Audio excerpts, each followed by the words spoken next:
Welcome viewers, this is a new video wherein I talk about a book called Siddhartha written by Hermann Hesse. So in this video I will discuss those points that drew my attention when I read this particular book. I will definitely not disclose the plot or story of this particular book, nor I will give you any spoilers because I want you all to go and purchase the book, read the book, and come up with your own beautiful and unique interpretations. I want you all to understand a few things because this video will work in completely different manner.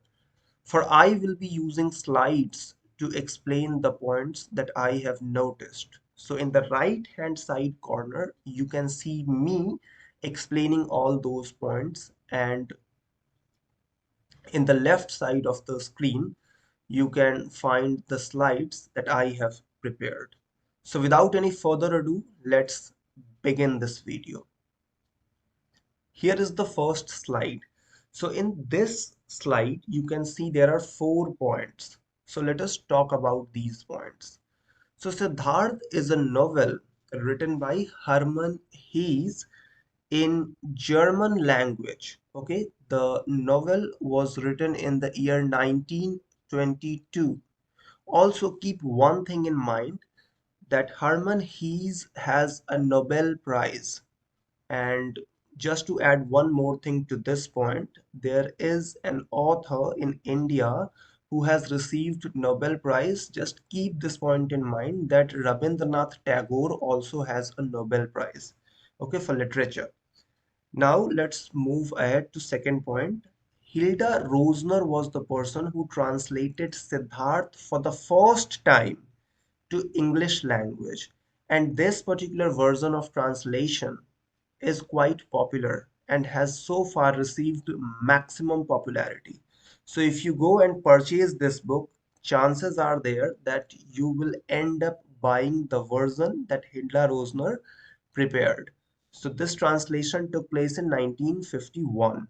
Third point is that in United States, this book was published in 1951. But just like a few Bollywood songs or Hollywood songs, which were recorded 5 to 6 years ago, but then started receiving popularity because of YouTube Shorts and Instagram Reels. The same type of incident took place with this particular book. This book became influential during 1960s, and this book can be categorized or can be put into the category of philosophical fiction. Okay, these are the 4 most important point or the most important aspect about this particular book or novel. Okay, moving to the next slide, we must first understand the meaning of the word Siddharth. We must dive deep into the etymology to understand the meaning of the word, what exactly this word stands for.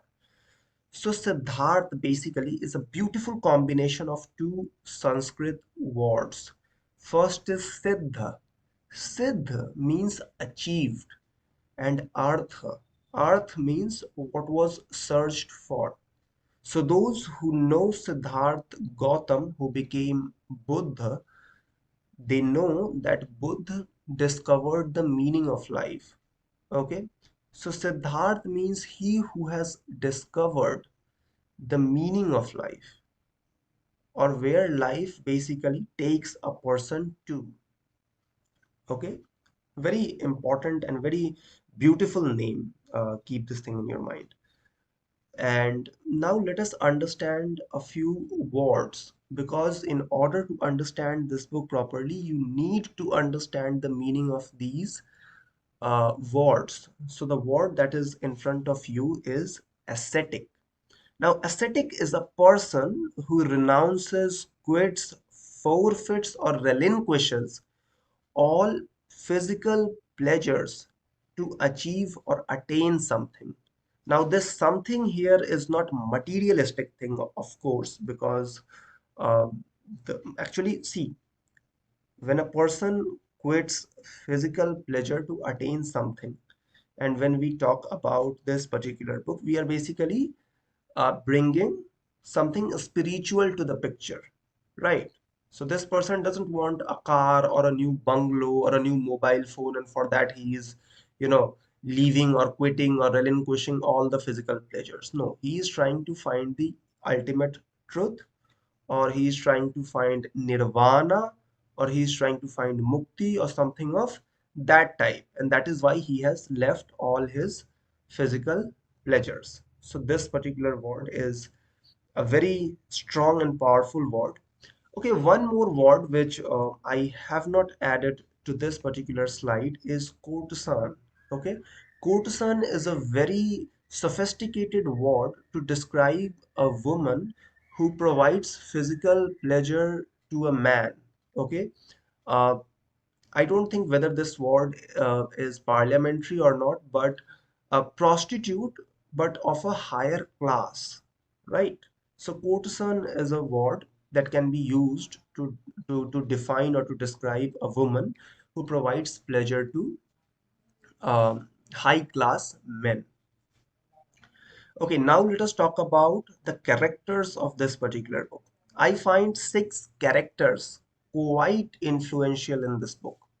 So the first character, of course, the protagonist of the book, Siddharth, the Brahmin boy. Okay, so you have to understand one thing, and so in this particular book, there are two Siddharths.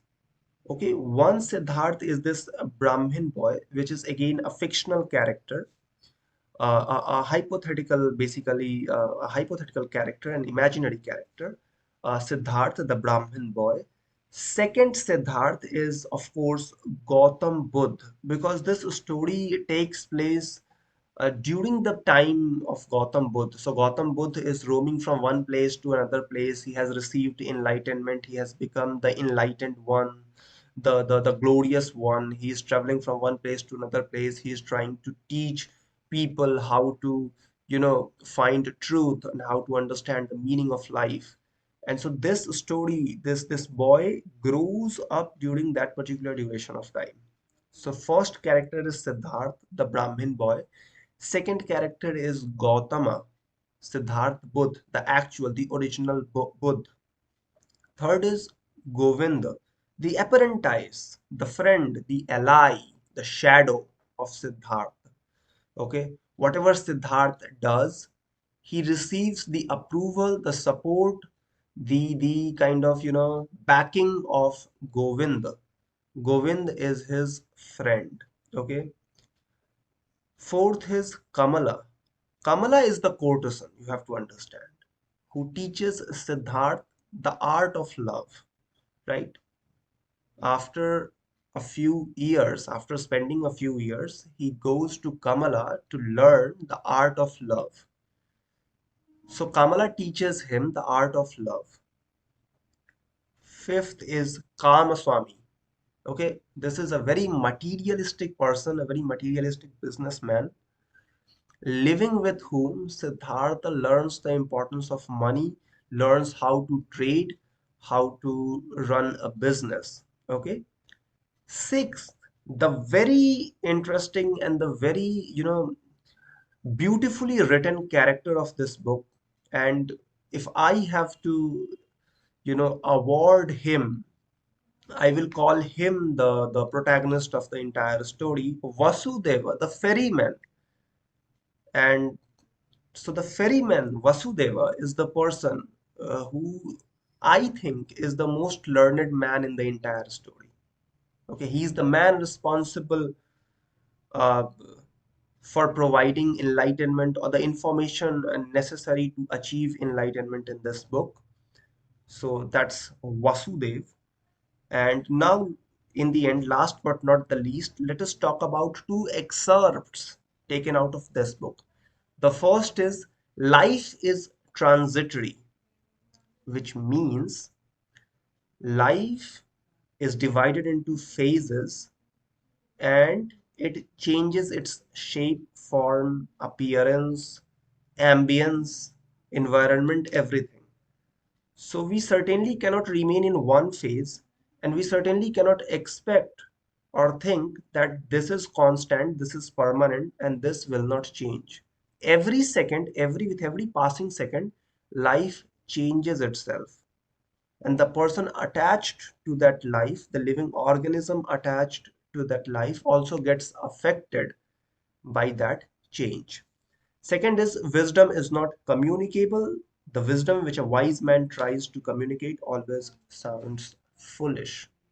This is a very deep concept you have to understand. And in order to teach this particular thing, I will disclose a particular portion of this particular book.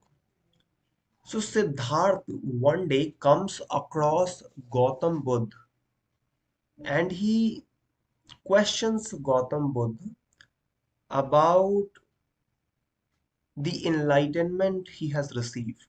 So he asks that, can you teach it to me? And when Buddha says that yes, that's what I have been doing for so long, Siddharth says that no, what you have experienced is your personal experience, and you cannot communicate it with the help of words. It's abstract, it doesn't have shape, it doesn't have any form. So certainly you cannot communicate it with the help of words. It's a feeling. You experienced something, you felt something. You cannot communicate it with the help of words. Okay, it's not communicable. It's your wisdom, right? Knowledge can be communicated. Knowledge is communicable, but wisdom can't be. So whatever you have experienced, if I am to experience the same things, if I am to learn the same things, I will have to undergo the same situation, the same condition, the same type of environment. Only then I will learn what you already have learned. You cannot teach it to me. It's not some chapter from NCERT book which a teacher teaches to his or her students. So this is something that you have to understand. Think about it. Okay, read this book. In the comment section, write down your own versions of interpretation.